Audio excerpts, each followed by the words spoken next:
Hello दोस्तों, स्वागत है आप सभी का। दूसरे विश्व युद्ध के बाद जहां हारे हुए देश जर्मनी, इटली और जापान से बर्बाद हो गए थे, तो वहीं पर दूसरी तरफ ब्रिटेन, रशिया, जो कभी शक्ति का सेंटर हुआ करते थे, सब कुछ खो चुके थे। वर्ल्ड ऑर्डर बदल चुका था। शक्ति का केंद्र ब्रिटेन नहीं बल्कि अमेरिका बन गया था। न्यूक्लियर बम बनाकर जापान को बर्बाद कर अमेरिका अब सुप्रीम पावर बन चुका था। अब उसकी फितरत ये थी कि वो दुनिया को रूल करे और दुनिया को यह एहसास कराए कि तुम्हारा असली बॉस अब अमेरिका है। दुनिया को अमेरिका एहसास कराना चाहता था कि उसके इशारों पर पूरी दुनिया नाचेगी। बस अमेरिका इसी अपने रौब को दिखाने के लिए एक के बाद एक कई देशों में कभी मिलिट्री इंटरवेंशन किया तो कभी राजनीतिक रूप से हस्तक्षेप किया। वो चाहता था कि दूसरे देश की सरकारें उसके हिसाब से वर्क करे, उसके लिए वर्क करे और उसके इशारे पर नाचे।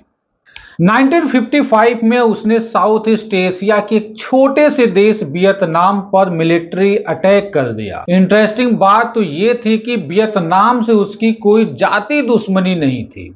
उसने अटैक सिर्फ इसलिए किया कि वो वियतनाम में साम्यवादी सरकार को हटाकर अपने हिसाब से और अपने फेवर की सरकार बनाना चाहता था। अगले 20 सालों तक अमेरिका वियतनाम के लोगों को नुकसान पहुंचाता रहा। वहां पर जंग चलती रही। किसी तरह से उसने 2011 में लीबिया पर हमला कर उसे तहस नहस कर दिया। गद्दाफी मारा गया, लीबिया में सिविल वार हुआ, आईएसआईएस जैसे आतंकवादी संगठन का उदय होता है। देश के भीतर अस्थिरता, अराजकता फैलती है। लोगों में भूखमरी, हिंसा, अशिक्षा, बेरोजगारी जैसी अनेकों समस्याएं उत्पन्न हो जाती हैं।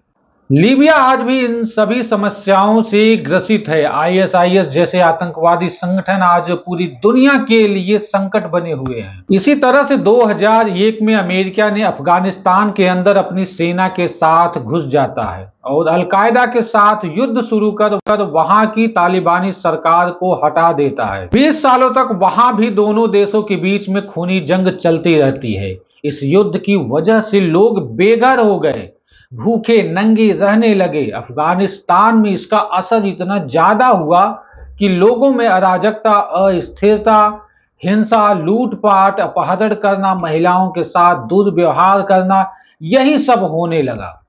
यही हाल अमेरिका ने इराक, सीरिया, पाकिस्तान, वेनेजुएला और दूसरे देशों के साथ भी किया। लेकिन फ्रेंड्स, एक देश ऐसा भी है जहां पर अमेरिका सारी कोशिशों के बावजूद भी आज तक कुछ नहीं कर सका।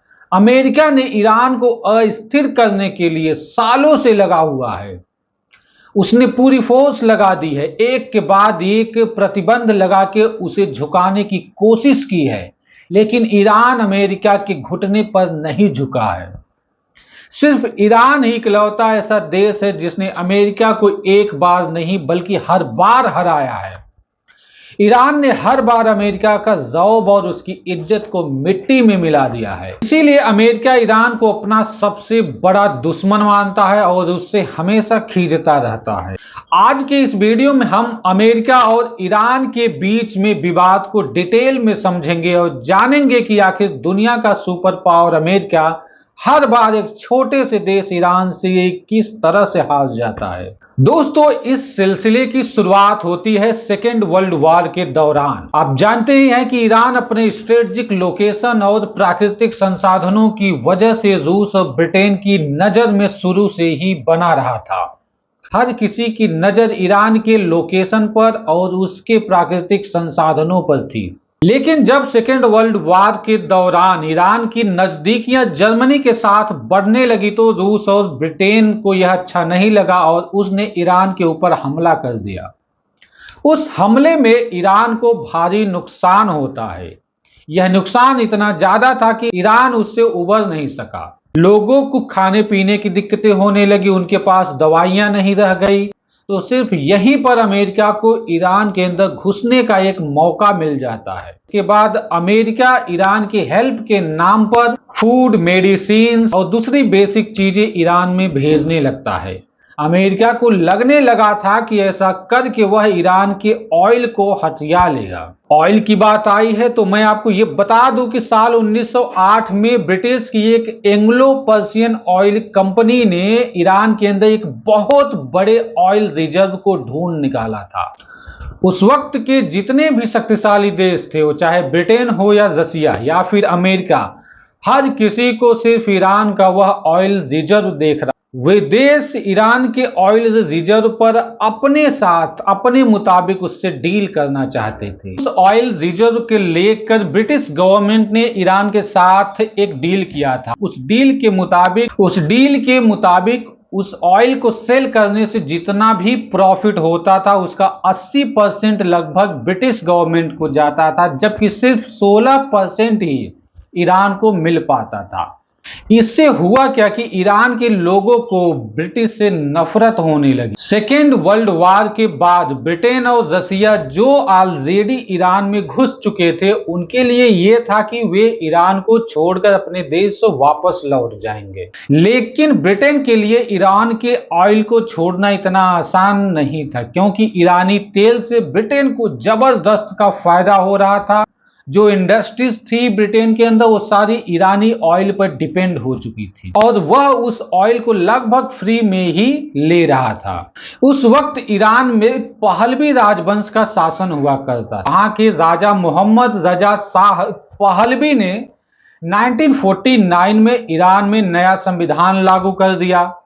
उस संविधान के मुताबिक ईरान में एक प्रधानमंत्री होता था जो सारे सरकारी फैसले लेने के लिए रिस्पॉन्सिबल था।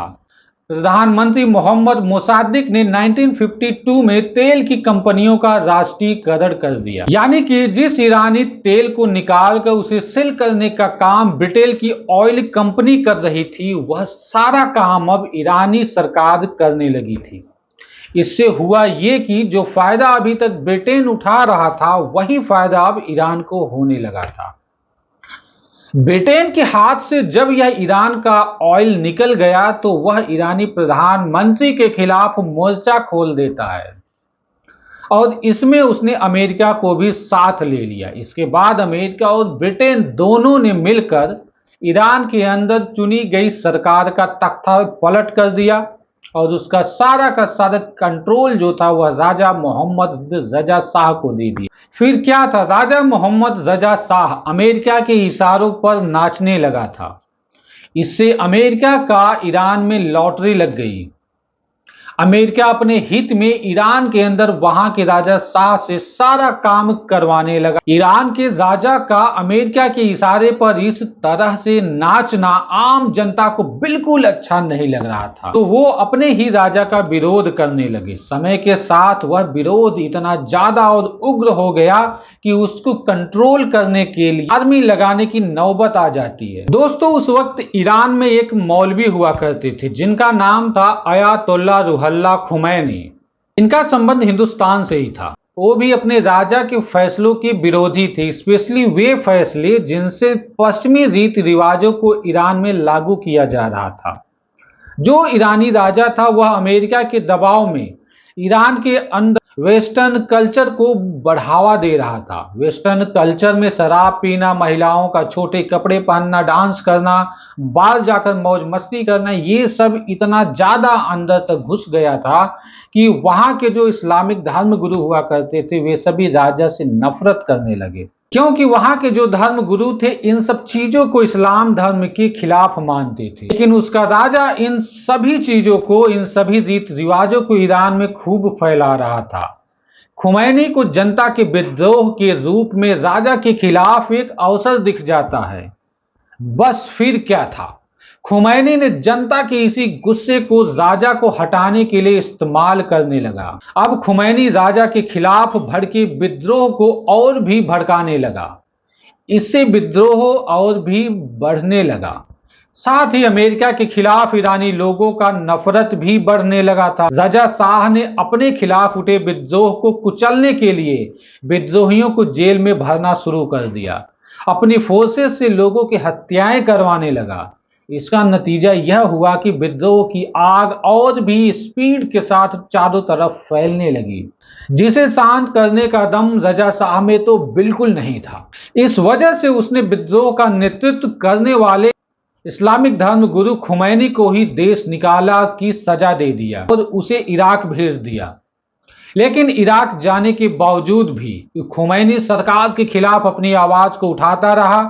इससे ईरान के राजा को तो दिक्कत हुआ ही, लेकिन साथ ही इराक के शासन सद्दाम हुसैन को भी अपनी सत्ता खोने का डर सताने लगा, क्योंकि वहां की जो शिया मुस्लिम थे वे लोग सद्दाम हुसैन के खिलाफ बोलने लगे। इस वजह से खुमैनी को इराक से निकाल दिया गया और उसे फ्रांस भेज दिया जाता है।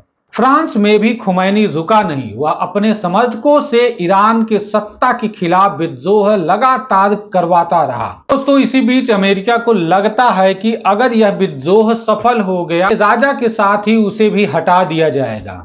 अमेरिका अपने ऊपर संकट आता देख अपनी सेना को ईरान में भेज देता है, जिसका काम था कि ईरान में मौलवी के नेतृत्व में वहां के राजा के खिलाफ उठे विद्रोह को पूरी तरह से डिस्ट्रॉय कर देना, समाप्त कर देना। अपनी धरती पर विदेशी सेना को देख लोग और भी गुस्से में आ जाते हैं। लोग अपने शासक मोहम्मद रजा शाह को हटाने और अपने नेता अयातुल्ला रुहल्ला खुमैनी को फ्रांस से वापस बुलाने के लिए 1978 में राजधानी तेहरान के शाहयाद चौक पर हजारों लोगों के साथ इकट्ठे हो जाते हैं और शाह के खिलाफ धरना प्रोटेस्ट जबरदस्त होने लगता है। मोहम्मद रजा शाह बहुत ज्यादा घबरा जाता है। उसने पूरे ईरान में मार्शल लॉ लगा दिया। शाह के इस तानाशाही रवैये से लोग और भी ज्यादा आक्रोशित हो जाते हैं। जनता के विद्रोह के सामने शाह, उसकी सेना और यहां तक कि अमेरिका भी अपनी हार मान लेता है। रजा शाह सत्ता छोड़कर अमेरिका भाग जाता है। फिर खुमैनी को फ्रांस से वापस बुलाया जाता है, उसका भव्य स्वागत किया जाता है। इसके बाद ईरान से राजशाही को पूरी तरह से समाप्त कर दिया जाता है और वहां पर इस्लामिक रूल स्थापित होता है। इसे ही ईरान की इस्लामिक क्रांति 1979 बोला जाता है। इसके साथ ही अयातुल्ला रुहल्ला खुमैनी, जो कि विद्रोह का नेतृत्व कर रहा था, वह ईरान का सुप्रीम लीडर बनता है। खुमैनी के सुप्रीम लीडर बनते ही ईरान से अमेरिका का साया पूरी तरह से हट जाता है। इससे अमेरिका पूरी तरह से बौखला जाता है और उसने ईरान से अपने सारे संबंध समाप्त कर लिए। इसके जवाब में ईरान के लोगों ने ईरान में स्थित अमेरिकी दूतावास पर हमला कर दिया। ईरान की सिक्योरिटी फोर्सेस ने अमेरिकी दूतावास के 52 अधिकारियों को बंदी बना लिया। अपने लोगों को रिहा कराने के लिए अमेरिका ने पूरी जान लगा दी, पूरी फोर्स लगा दी, लेकिन वह अपने नागरिकों को ईरान के चंगुल से आजाद नहीं करा सका। हालांकि 444 दिनों के बाद दूसरे मुस्लिम देश की मध्यस्थता के बाद ईरान ने अमेरिकी नागरिकों को रिहा कर दिया। यह अमेरिका की ईरान से सबसे बड़ी हार थी। इसके बाद 1980 में अमेरिका और ईरान एक बार फिर से एक दूसरे के आमने सामने आ जाते हैं। दरअसल 1980 में ईरान और इराक के बीच युद्ध शुरू हो जाता है। इस युद्ध में अमेरिका ने ईरान से अपना बदला लेने के उद्देश्य से इराक के साथ हो लेता है। यह जंग अगले 8 सालों तक चलता रहा, लेकिन अमेरिका को इसमें कुछ भी हासिल नहीं हुआ। अंत में नुकसान झेलने के बाद अमेरिका ईरान के साथ सुलह समझौता करने के लिए मजबूर हो जाता है। दोस्तों, इस बार ईरान ने अमेरिका को दूसरी बार उसकी औकात दिखा दी थी। अमेरिका इसके बाद भी ईरान को कमजोर करने की कोशिश में लगा रहा। 1987 में हुआ क्या कि ईरान और कुवैत के बीच जंग शुरू हो जाता है। इस बार भी अमेरिका ईरान से बदला लेने के उद्देश्य से कुवैत का साथ दे दिया और ईरान पर मिलिट्री कार्यवाही कर दी। 1988 में अमेरिकी नेवी ने ईरान के एक जहाज को, जिसमें कुल 290 लोग सवार थे, उस पर अटैक कर दिया और इस वजह से सारे यात्री मारे जाते हैं। इसी के बाद ईरान के सुप्रीम लीडर अयातुल्ला रुहल्ला खुमैनी ने अपनी सैन्य शक्ति को बढ़ाने का फैसला लिया और इसके लिए उसने न्यूक्लियर प्रोग्राम की शुरुआत की, यानी कि एटॉमिक बम बनाने की फैसला लिया, जिसे अमेरिका और इजराइल बर्बाद करने में लगे हुए हैं। जहां अमेरिका को ईरान का न्यूक्लियर प्रोग्राम अपने खिलाफ लगता है, तो वहीं इजराइल को इससे अपने अस्तित्व पर ही बहुत बड़ा संकट दिख रहा है। इसीलिए दोनों देश मिलकर ईरान पर हमले करते रहते हैं, लेकिन ईरान अकेले ही अमेरिका और इजराइल को उसकी औकात दिखा रहा है। तो दोस्तों यही स्टोरी है कि आज तक आखिरकार अमेरिका सुप्रीम पावर होने के बावजूद, इतनी बड़ी सुपर पावर होने के बावजूद, इतने ज्यादा एटॉमिक बम रखने के बावजूद, दुनिया का सबसे बड़ा इकोनॉमी होने के बावजूद ईरान का कुछ भी नहीं उखाड़ पाया। सिर्फ इतना कर सकता है कि ईरान पर एक के बाद एक सैंक्शन लगा देगा। ईरान किसी के भी साथ व्यापार नहीं कर सकता है, लेकिन ईरान इसके बावजूद भी अमेरिका को उसकी औकात दिखाने में सफल हो रहा है। तो खैर दोस्तों, इस वीडियो की इस जानकारी के बारे में आपकी क्या राय है, आप हमें कमेंट करके जरूर बताइए।